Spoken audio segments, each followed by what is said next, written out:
Board, I hereby call the meeting of the MDTA Board to order at 9 a.m. This morning, we're having our meeting in person at MDTA headquarters, and in accordance with live streaming law, this meeting is being live streamed on the MDTA Board webpage. I would like to say welcome to members and the staff who are with us today. As a reminder, I ask everyone who is in the room with us this morning to refrain from speaking unless you are presenting or answering a question to avoid background noise on the live stream. I would also like to ask members to speak loudly and clearly so those in the back of the room are able to hear you. I hope you can hear me. Also, please say your name when motioning or seconding to help with the meeting minutes. There are no members of the public, no elected officials, and no media who have pre-registered to comment at this meeting this morning. For those who are watching this meeting via live stream, we have posted the materials for today's meeting on the MDTA Board webpage, so you can follow along if you would like. We'll now begin with today's agenda. Agenda item number 1 is approval of the open session minutes of September 28th. So moved, Mr. Chairman. Member Cox. Thank you. Second, Mario. Thank you. All in favor? Aye. All right, thank you very much. Agenda item number 2 is the approval of several contract awards. Donna? Good morning. Everyone, Donna DeSerbo, Director of Procurement for the record. We do have 4 contracts for approval this morning and 1 update item for a contract. We'll start with the first one, which was MDTA 2021-01B, which is an A&E contract for comprehensive preliminary engineering and final design services. This is a small business reserve procurement designated as an SBR. The work includes structural engineering work, and we've received 9 bids on this contract, so we're very happy with the competition on this, especially from our small businesses. We are recommending award to Sue Yash Consulting in the amount of $3 million. The contract was advertised in June with an anticipated NTP date in November for a 5-year term. This contract had a 15% MBE goal, and Sue Yash is exceeding that. Donna, excuse me, we need to take one moment, please, for some technical issues. There you go. Rewind. Do I have to start over? Tim, should she start over? Yeah. Okay. Sorry. That's all right. I love you. Okay. Good morning. Donna DeSerbo, Director of Procurement for the record. We will start with one of our 4 contracts this morning. The first contract is MDTA 2021-01B for comprehensive preliminary engineering and final design services. This is a small business designated award contract. We're happy to report we got competition, very good competition on this contract. We've received 9 bids, and we are recommending award to Sue Yash Consulting Company in the amount of $3 million. This contract was advertised in June with an NTP date of November. It's a contract term of 5 years. There were no protests received on this contract. There was an MBE goal of 15% with a VSBE goal of 1%, and I'm happy to report that Sue Yash is exceeding the MBE goal at 16.5% and meeting the VSBE goal. Are there any questions on this contract? Questions? Just one. So you had nine bidders come in. Historically, what would we get? Well, relatively a lot lower. You know, Yeah. SBR contracts don't really yield a lot of Right. competition, unfortunately, but this one did. I think the market is what the market is, and Right. everyone is looking for work. So we're finding that we're getting more competition these days because everyone's seeking. That's a good sign. It's a really good sign. So, okay, thank you. Of course.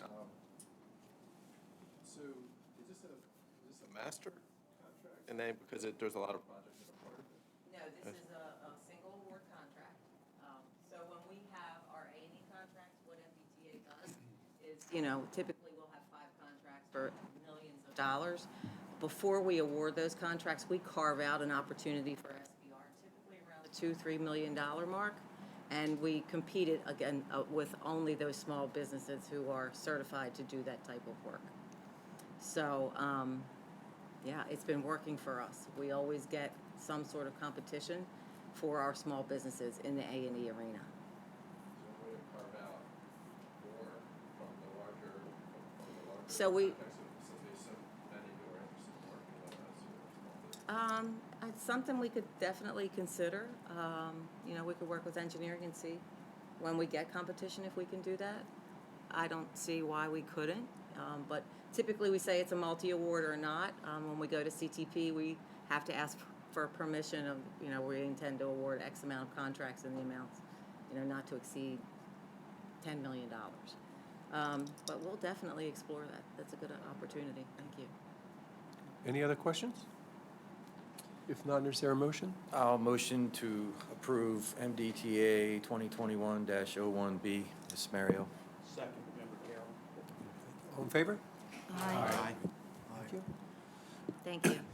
The next contract is MR 3033. It's an on-call structural repair and miscellaneous modifications contract. This is a multi-award, we're happy to say, so we are sharing the love with this. Thank you, sir. We did receive 3 bids for this work, and we are recommending an award to Bronner Builders in the amount of $14.4 million, MD Miller for $20,341,000, and $21,969 to Concrete General. This contract was advertised in March, and NTP is anticipated for November, for a calendar duration of 1,460 days.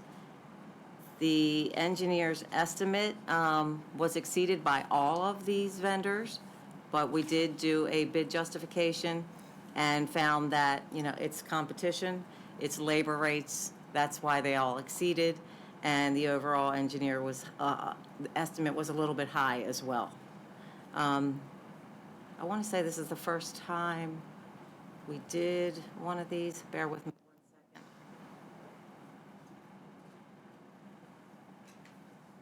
Yeah, mainly in consideration of high inflation rate of goods and services and the market conditions.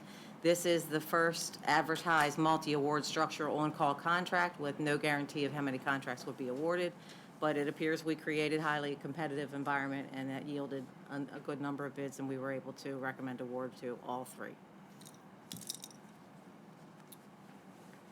There was a 10% MBE goal for this contract and a 1% VSBE, and all of the vendors have met or exceeded the goals. All right. Any questions? I've got a question. I think you misspoke, Donna. You read the bid amounts as the award amounts. Oh, I'm sorry, you're exactly right. That was So the bid the next amounts. column, 2 columns over is the actual Wording, award. correct, let me correct myself. Good call, thank you, Member Gaines. The award amount to Bronner Builders is $12,500,000, MD Miller, $9 million, and Concrete General at $8,500,000. Any other questions? Just to shed some light on this a little bit, thank you, Member Gaines. I was going to do the same thing. We actually discussed this at 2 meetings for the Capital Committee for a reason. We thank the group for coming back with a different split out. The split out at our first meeting was a little bit closer together. Okay. There was really no competitive advantage for being the low bidder. So we asked them to come back, and the split out that we show right now reflects our request at a previous meeting. So we thank them for doing that. So with that, I will make a motion for approval of MR 3033-0000. I'll second, Member Gaines. All in favor? Aye. All right. Thank you very much. Thank you. The next contract is KB 3005. It's the I-695 repairs and subgrade rehabilitation on Ferris Point near Bear Creek. This was an invitation for bid advertised on June 6th. We anticipate NTP in November for these services. The scope of work is located, obviously, near Sparrows Point, near the Bear Creek. Sparrows Point, near Bear Creek in Baltimore County, and includes the subgrade rehabilitation work. And we've got 4 bids. Again, good competition on this contract. This had a MBE goal of 22% and a 1% VSBE. We're recommending award to the 6M company in the amount of $33,210,000. They are exceeding the MBE goal and meeting the VSBE goal. There were no protests on this contract, so we are moving forward with contingent Mr. Chairman. signed contracts. Thank you, Donna. I see the, obviously, the estimate is around 38 million, and it's coming in a little over 33 million. I mean, it's really been very, very competitive on this bid. Yes, we got 4 bids, yes, sir. So, I mean, it's a big difference between the first and the second and the fourth. Yeah. And it's underneath the estimate, so that's good news. Yes, that's good news. We did not do, I don't believe we did a bid justification for this because it falls within the 15% under the bid. So we were happy with the pricing. Okay. Thank you, Mr. Chairman. Any other questions? Move for approval. Mr. Cox? Member- Second, Member Von Paris. All in favor? Aye. Thank you very much. Thank you. The final approval contract is for KH 3040 for the Maryland 24 northbound auxiliary lane, Maryland 924 through Singer Road intersection. This auxiliary lane will allow 24 traffic turning onto westbound Singer Road to remain left of through traffic to reduce the queuing at the Singer Road intersection as part of the I-95 extension project. We, again, gained great competition where we received 9 bids. We are recommending award to Allen Myers at $17,249,777,000. There was an MVE goal for this contract at 24%. They are exceeding the goal at 24.11. There was a 2% VSBE goal, and they are also meeting that goal. It was advertised in June. We're NTPing in December, and there was no protest received on this contract as well. Great. Any questions on this? Make a motion that we approve this contract. Member Rosen. Second. All in favor? Aye. Thank you very much. Right, Diana, give an update on the next one. Yes. Bear with me one second. I thought I had it pulled up. Okay, this is to give a verbal report for retroactive action made on contract SV 00210-835. It's an IAC, an intergovernmental cooperative purchasing video, IACP, sorry, I reverted back to intergovernmental, which is the International Association of Chiefs of Police's television series procurement. We did a video shoot on behalf of MDTAP, our police. We did a sole source contract with a firm called Webb's Edge TV, LLC, for video recording services performed as part of their participation with the IACP's television series. On May 11th of 2022, our police were selected to be featured in a video for the IACP's TV series, which was released in October from the 15th to the 18th during the annual IACP International Conference. In addition to being released during the conference, the video was also to be posted for an additional 12-month period on the IACP website for streaming. The video was completed and highlighted our police community's engagement, traffic safety, training development, homeland security efforts as well. The featured police department is responsible for payment of a portion of that 2-day production associated with the TV series. And expenses included the cost of the video development, shooting, editing, and ancillary labor necessary to produce the series. And the video production was handled by the IACP sole source vendor, Webb's Edge. Webb's Edge TV and the IACP have an exclusive sole source contract dated March 16th of 2022 to produce that series. So, it was in the contract for them to produce this series. We were not aware of it in procurement. Our police went ahead and signed the contract, and so we're asking for retroactive approval. We are asking for, by the Board of Public Works. We'll be taking it to the board in December for a retroactive approval so that we can pay the invoices. I'll be happy to answer any questions. Any questions? Okay, thank you very much. Thank you. Chair, Yes, I'm sorry. I just had a general question for Donna. Thank you for everything, of course. You're welcome. So it looks like great competition out there, but what are we seeing with the market in regards to the engineers' estimates? Are we seeing additional costs coming from supplies, labor, both, or? The cost of supplies are definitely up there. You know, there's nothing we can do about that. So we, you know, we do our due diligence and we make sure that we're paying, you know, what the market yields. So we're not just blanket approving everything that comes through. There's definitely an individual analysis for everything that exceeds our engineers' estimates by those percentages. Thank you. Thank you. Any other questions? Thank you. Have a good day. Thank you, Donna. Third agenda item is the annual update on facilities conditions inspections.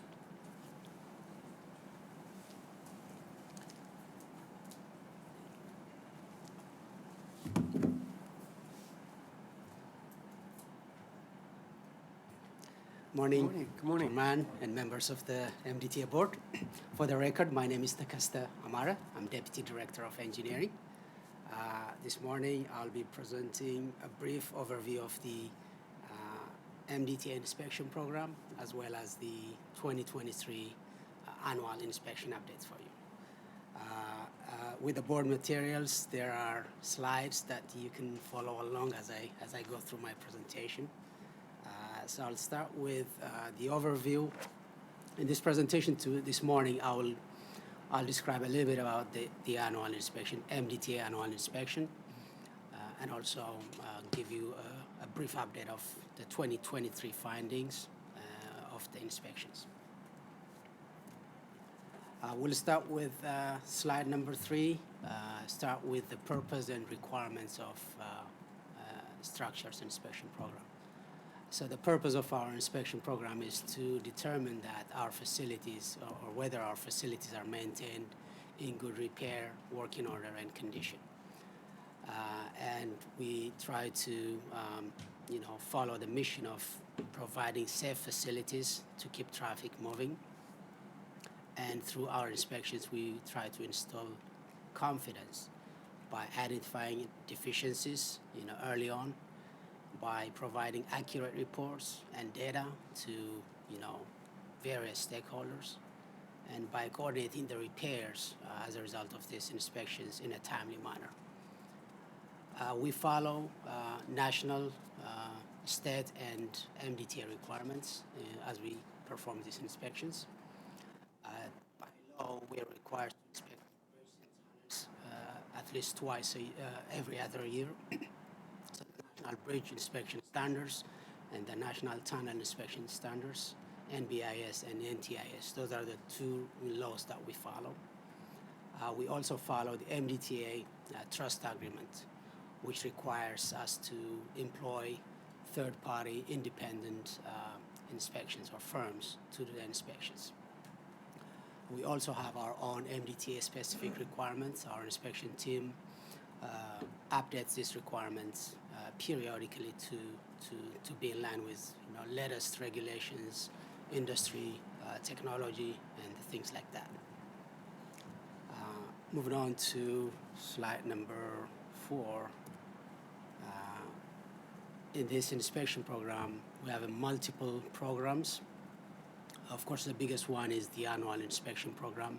This is basically the actual physical inspection of our assets.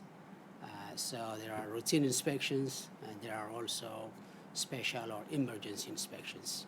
It could be an accident or natural event that requires us to do inspections.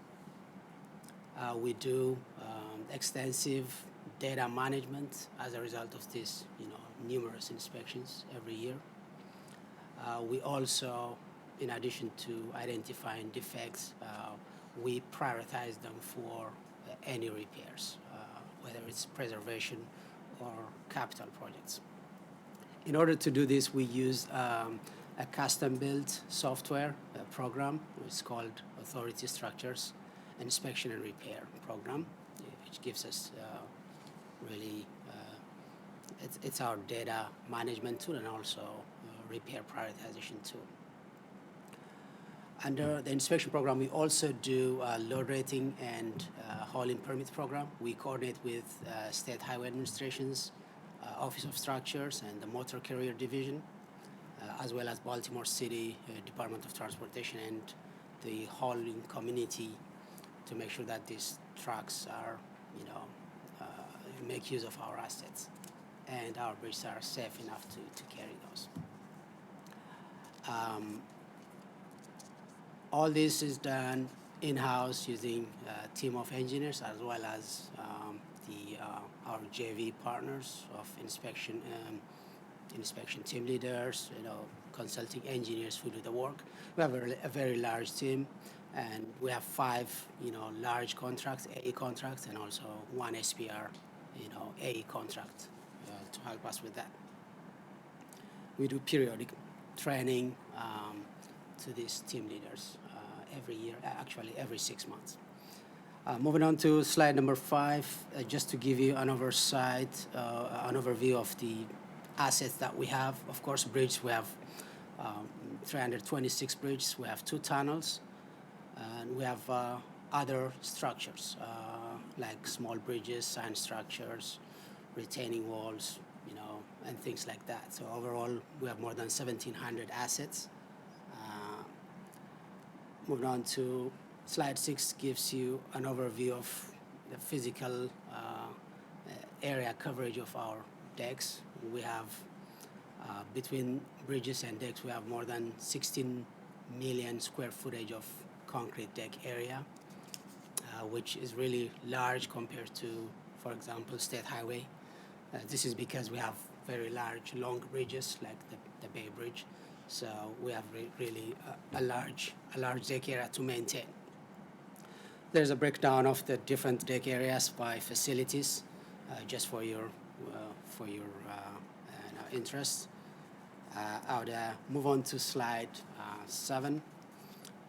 Just to reiterate the trust agreement requiring us to employ engineering firms with national reputation to do this once, and the in-house team providing guidance to that team. Overall, we have more than 150 inspection team leaders. We do require them to have a professional engineering license to do the work, and they're supported by quality control engineers and project managers to oversee that reports are really done well. Slide number 8 just details the different types of inspection we do every year. So the main ones are the hands-on inspection, detailed inspections, but we also have interim inspections which are done on a really specific areas without going into detail. Also go through visual inspections for roadway items. We also do underwater inspections. So there are a few other types of inspections as well, like audits and special inspections. I will move on to the updates of what we did in 2023, fiscal year 2023. Actual inspections that we performed. So we did hands-on inspection on the signature bridges and also the tunnels. Also did the initial inspection of the newly built Harry Nice Middleton Bridge. Also did some hand-on inspection on miscellaneous structures like retaining walls and noise walls. The rest of the structures received what we call risk-based inspection, which selectively looks at specific defects, evaluated to be looked at again. So we did the hands-on previous year, so we go back and look at them again. So we did underwater inspections on 4 of our bridges, including Nice Bridge and Bay Bridge, and visual inspections on our roadway traffic safety features. Moving on to slide number 10, this just shows the different types of data we produce and provide to the different stakeholders. I will not read this, this is just for your reference. And I'll jump to What we did in slide number 11 talks about the trainings that we provided to our teams. Providing training, we gather every team leader and then provide them with what they need to do in the coming year. So I'll just jump to slide number 12. The following slides discuss the defects that were observed on the different bridges. So I'll not read everything. I'll just give you the highlights just for the sake of time, and the overall condition of the asset. So for the Bay Bridge, it's in overall satisfactory condition. So we perform these inspections and give a rating of 0 up to 9, 0 being the worst, and 9 being the best. So 9 is excellent condition, 8 is very good condition, and it goes on like that. So Bay Bridge is in an overall satisfactory condition. The newly built nice bridge is in a very good condition. And just to say, this is a newly built bridge. It's in a very good condition, so we're getting 8 out of 9. So the rating system, probably for historic regions, as it was installed by FHWA, did a 0 to 9 instead of a 1 to 10 rating. So 8 may sound low, but it's 8 out of 9. So if we use the 1 to 10, it will be like 9 out of 10. Just want to clarify that. So except for minor defects, actually no notable defects were found on the newly built bridge. I'll move on to the next slide. The other facilities, Tidings Bridge. Tidings Bridge is in overall satisfactory condition. It's a 6 out of 9. Haddon Bridge similarly in satisfactory condition. So typical defects include some minor cracks, some corrosion on steel structures, and minor surface cracking on decks. I'll move on to the other two signature structures. Key Bridge, also in overall satisfactory condition, same as the K-Truss, which is in the BHT facility. Moving on to our tunnels on page 15, Baltimore Harbor Tunnel, it's an overall satisfactory condition. We have a vent building electrical system rehabilitation which is underway to take care of that element which is in fair condition, slightly lower than the overall satisfactory. So recently we've replaced the vent fans, so they are in very good condition. FMT tunnel, it's also in satisfactory condition. We have multiple projects, including switchgear, and other concrete repairs. So those are the main big structures. The next slides will just discuss what we call ancillary structures, smaller structures. So sign structures and new gantry are in very good condition. Low level lights, camera poles, also in good condition. On slide 17, we have what we call the workhorse bridge, the smaller bridges, unlike the likes of the Bay Bridge. So we did initial inspections on some of the new bridges, especially in the electronic toll program that we have expanded on I-95, including Abingdon Road, Clayton Road, and Raphael Road bridges. So these are in very good condition. But overall, when you look at the 300 and so bridges, the overall condition is very good to satisfactory condition. Similarly, we have other smaller structures like high-mast lights and toll plazas. All in all, these ancillary structures are either in satisfactory or overall good condition. The next slide, 18, kind of shows a little bit more into detail of how we, assess conditions. So there's a little graphics on the right side which shows the three major components of a bridge. So the deck surface is the top one where vehicles will traverse. It's supported by what we call superstructure, which in turn is supported by the substructure, which goes to the foundation. So as I mentioned earlier, the ratings determine if each component is in excellent, very good, good, satisfactory, for fair or poor condition. We also have conditions below that, below 4, but we typically at 4 we either are replacing the bridge, or if it's below that we will be closing the bridge. So we don't have anything in 4 or in poor condition for MDTA bridges. I will wrap up this presentation with the last slide, which is a graphics showing these conditions in a pie chart.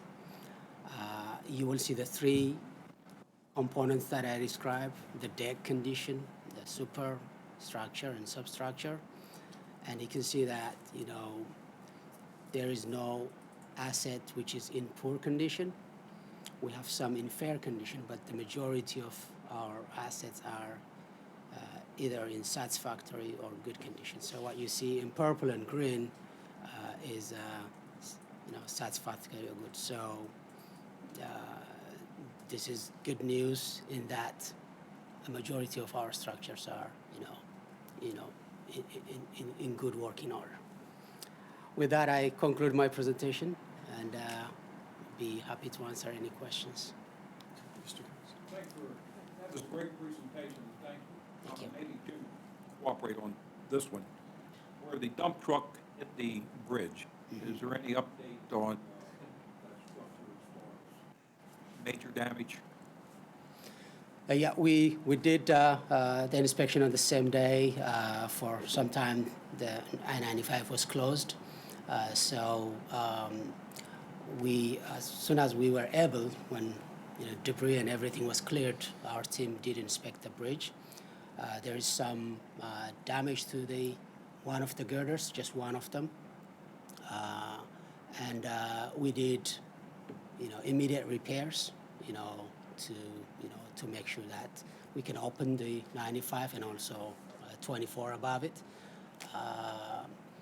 In terms of the assessment, initial assessment, it's still holds and in good condition. In terms of long-term repairs, we have to consider other projects that are going to be happening for the ETL. But as far as the impact, we're finalizing some load rating assessments to see any future needs. The good thing is, just above the girder, it's a shoulder, so it doesn't see a lot of traffic. So we don't have major concerns. Underneath, of course, things are cleared up. So nothing. The first thing we do is make sure that nothing can fall down to live traffic. That's immediately done. But in terms of the long-term repairs, we don't have something urgent we have to do, but we'll assess different projects that are going to be done around there and perform some repairs as needed. Yeah. Thank you very much. Sure. Mr. Chairman, I have a comment, I guess. I think this report, I've read through it a couple times, and I think it's probably one of the most important things that we look at as a board, the safety of our facilities for the public. And safety is our top priority, I believe, and that's from the top down. And I just think that, I guess I just want to make sure everybody that we're using, they've been thoroughly vetted, and they are qualified to do this work. So, because this is so important in many, many areas, if one of these building, at first and foremost, safety. I'll just leave it there. So, thank you very much for putting this together. It is, I think, but safety is our #1 priority, and making sure that we have the right people doing these inspections is a key to this, and we've documented that they're thoroughly vetted. Thank you. Yeah, thank you. And we do take safety seriously, both the safety of the people working on the bridge, inspecting the bridge, but also the safety of the assets and the traveling public. We do have periodic trainings for the staff in terms of safety, whether it's, traffic, when they deal with traffic, they gotta be safe. But also we have a federal highway, training, which is safety of in-service bridges. So we require them to take that every 5 years.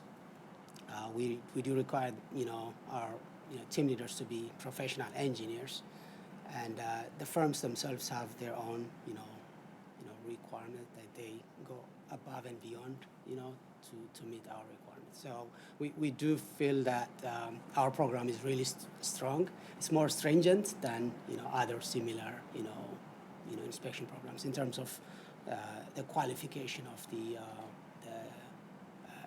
inspection teams that we require.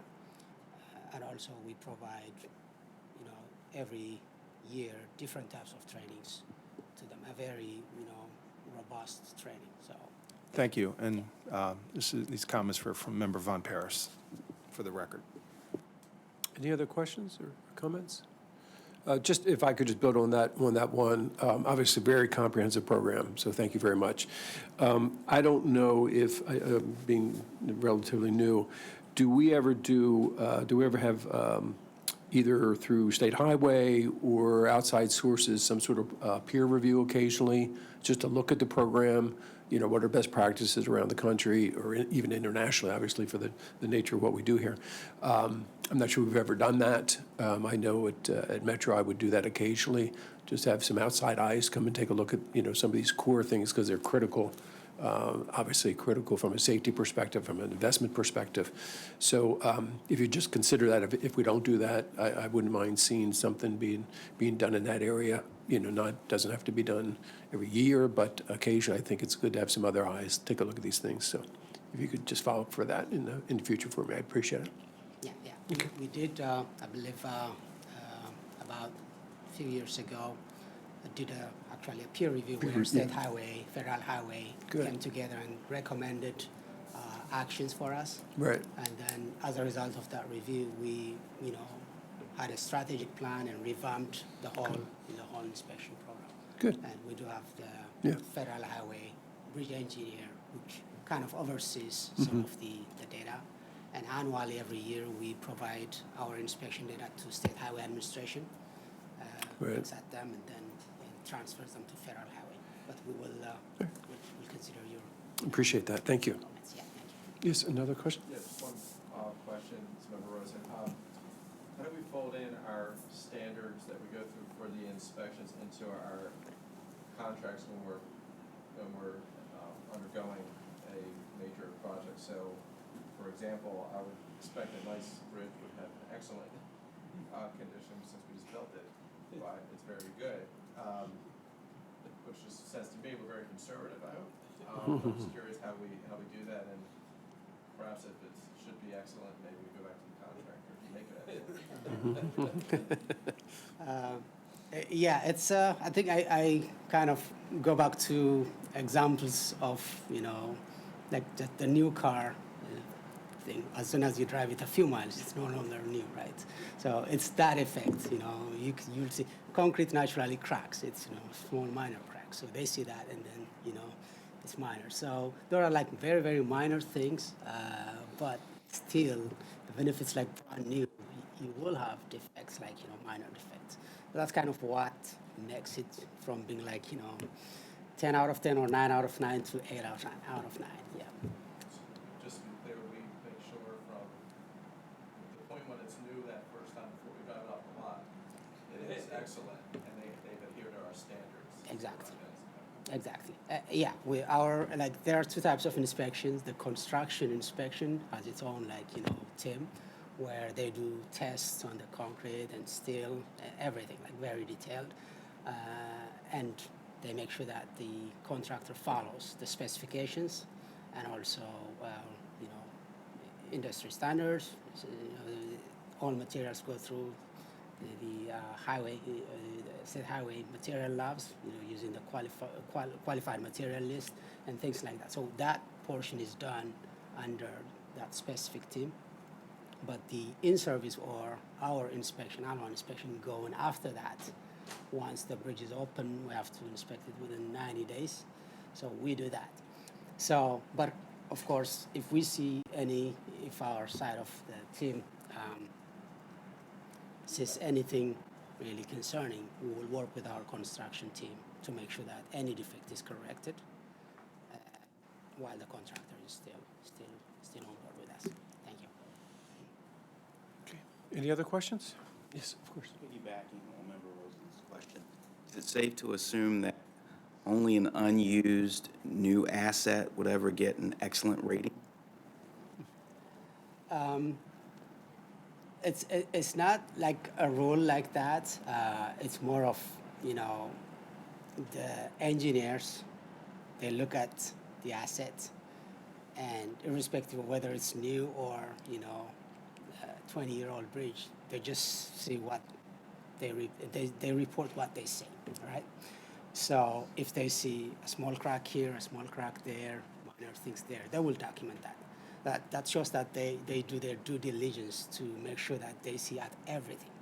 So even if it's, brand new, it's likely that you'll have some minor. It's not perfect, like it's completely perfect. So those little defects, those are why they may tend to, rate it a little lower than the 9. But if you go nationally, it's uncommon to see that, even on new bridges. It's not to say that we don't have, 9 out of 9. We do have some. I believe we have 2 for the deck, and I guess we have 2 bridges which are brand new, which are,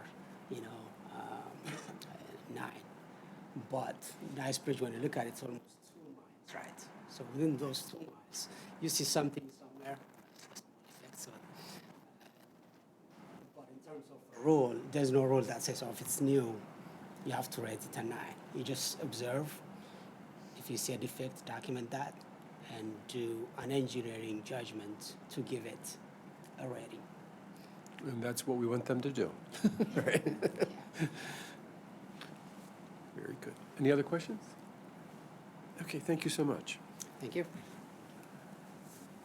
All right, the fourth agenda item is executive update. Mary, with Joey's absence, if you could fill in, please. I will. Thank you very much. Mary O'Keefe, Chief of Staff, and I'll be providing on behalf of Joey, the Executive Director, remarks for this month. Let's start off by thanking the board for approving the contract for the I-695 repairs and subgrade rehabilitation at Sparrows Point in Baltimore County. The project spans nearly 3 miles along the Baltimore Beltway from Groening Highway interchange just west of Maryland 151, north Point Boulevard interchange. Throughout the construction, I-695 will remain open with at least 1 lane of traffic in each direction maintained at all times. This project falls within the boundaries of the Francis Scott Key Bridge facility, which includes 10.9 miles of the Baltimore Beltway from Sparrows Point to the Key Bridge and across the Curtis Creek Drawbridge. We'll be holding 2 open houses in November for the public to learn more about this project. The first open house will be held Thursday, November 9th, 6 p.m. to 8 p.m. at the Fleming Senior Center in Dundalk. And the second open house will be held on Wednesday, November 15th, 6 p.m. to 8 p.m. at the Wells McComas VFW in Sparrows Point. On October 4th, the Bay Bridge Reconstruction Advisory Group, we call it BRAG for short, held its quarterly open meeting from 6 p.m. to 8 p.m. At this meeting, we have regular MDTA and SHA updates. This past meeting, the group was very interested in Jim Harkness's quarterly update on the eastbound Bay Bridge, decking replacement, and our automated lane closure system. Also, a very well-received presentation was from our MDTA Director of Planning and Program Development, Melissa Williams, She updated the group on the Bay Crossing Tier 2 study open houses that we had, and then we held them in September, and she mentioned that we anticipate the next public meetings to take place in the summer of 2024, when alternatives will be presented to the public for comment. As I mentioned, SHA provided an update on their ramp. They had a pilot program on the Kent Island side, and they updated the group on that. Very excited, our Bay Bridge Administrator, James Turner, reminded our Bragg members that the Bay Bridge Run will take place on Sunday, November 12th. The organizers, he said, are predicting 15,000 participants, but at the time of Bragg, they had 14,000 registered, an increase from 6% from last year. And one board member. All right. As in the past years, the eastbound span will be closed the night before with 1 lane eastbound and 2 lanes westbound with some possible delays. And of course, there's the baybridgerun.com. And as of today, we are more than halfway through the MDOT's annual Consolidated Transportation Program, the CTP Tour. So tonight at 7 p.m., we will be at Montgomery County's CTP meeting. And then following that and running through November 14th, we still have Howard, Cecil, Hartford, Carroll, Frederick, Talbot, Calvert, and Anne Arundel counties that we will be participating in. The MDOT CTP Tour is a collaboration with the Secretary's Office and all of MDOT. And we really have to especially thank Melissa Williams, she's our Director of Planning and Program Development, for her participation in the CTP meetings for the Executive Director and with him. This past Saturday, we had our MDTA hosted the 2nd annual BWI Safety Day. This event was a collaboration between the MDTA Police and our partners at BWI. The previously scheduled event was rained out, and while the sun was shining on Saturday, I am told that the wind was significant. There were approximately 150 and 160 people who attended. Those who attended enjoyed a bounce house, basketball shooting, snow cones, face painting, canine demonstrations, popcorn, a child safety seat demonstration, and learning about the various trucks and equipment on display.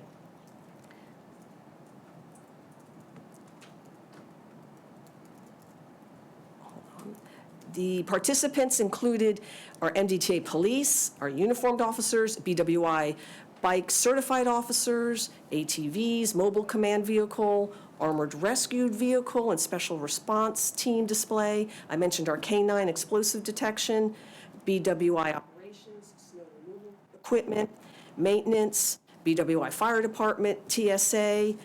This is a fun one, and a display of prohibited items recovered at checkpoints. And of course, we never miss an opportunity to bring out our recruitment team for events like this. So we really have to thank Colonel Scott and Lieutenant Colonel McKenzie, our operations team, and everyone behind and in front of the scenes who made this great community event possible.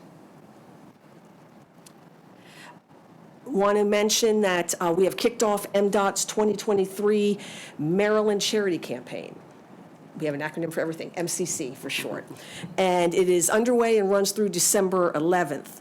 The MCC is Maryland's workplace giving program, and we are proud of MDTA's participation. And every year, many of our employees are inspired to give so that we leave no one behind. I wanted to mention it briefly today, or Joey wanted to mention it briefly today, to raise awareness for our employees attending today and those who may be watching on the live stream. MDTA employees can contact Natalie Henson or myself with any questions that they have regarding the MCC. We are the coordinators and can help you participate. On another positive note, our financial outlook has improved. I want to let the board know that next month we will present our updated financial forecast to the committees and the board. And before closing, I want to recognize Deb Sharpless for being reappointed to serve on IBTTA's Board of Directors. The Board of Directors sets the strategic direction of the association, approves the association outcomes to be accomplished, and assures that the resources are necessary for the achievement of the desired outcomes and are available, and they provide great expertise. So we are very well represented having Deb serve on that as a board member. Appreciate that, Deb. Thank you. And this concludes the Executive Director report for this month. Thank you, Mary. Thank you for filling in. Any questions or comments for Mary?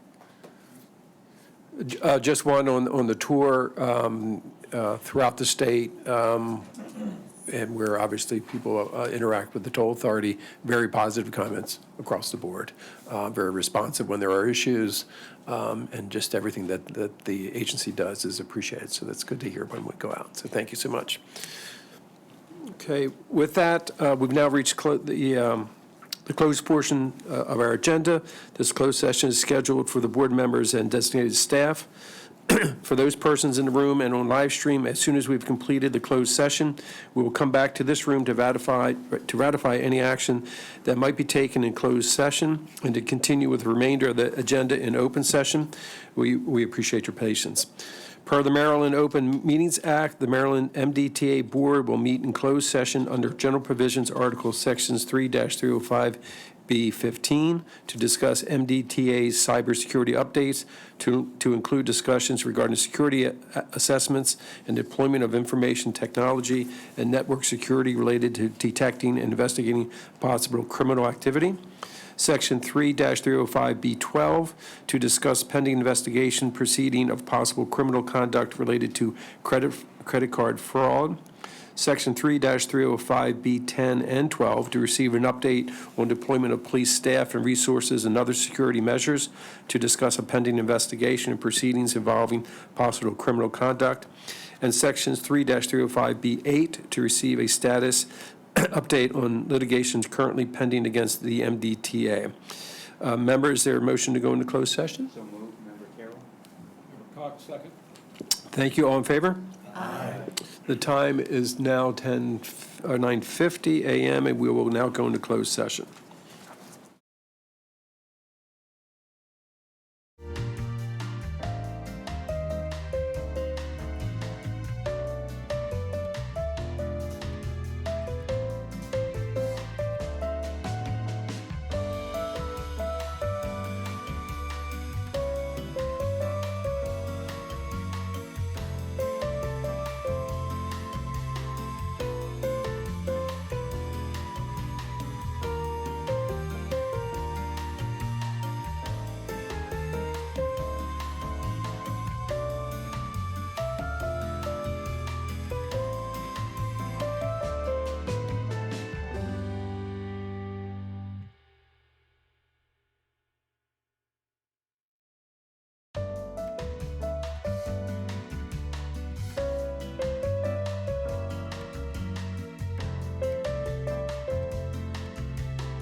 Do we need to do anything live stream-wise or anything?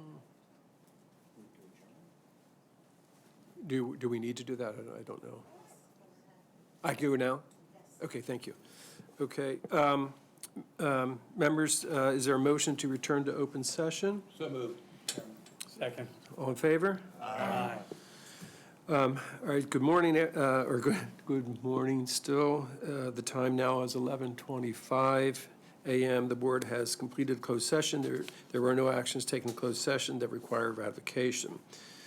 At this time, I would like to make a motion to return to closed session to discuss a issue regarding 3-305B1, a personnel issue, to discuss qualifications of one or more persons to serve in an executive service position.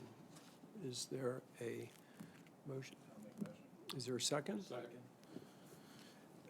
All right, then we are now in go closed session. So, All in favor? all in favor? Aye. Thank you very much. We'll go back into closed session.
Good to go? Okay, thank you. All right, members, is there a motion to return to open session? Is there a second? Second. All in favor? Aye. Thank you. Good morning. It's now time is 11:50 a.m., and the board has completed its closed session. During closed session, the commission approved Percy Dangerfield as the acting executive director of the Maryland Toll Authority. At this point, the agenda is complete. Is there a motion to adjourn the meeting? Is there a second? All in favor? Aye. Thank you, and that concludes the MDTA board meeting today at 11:50.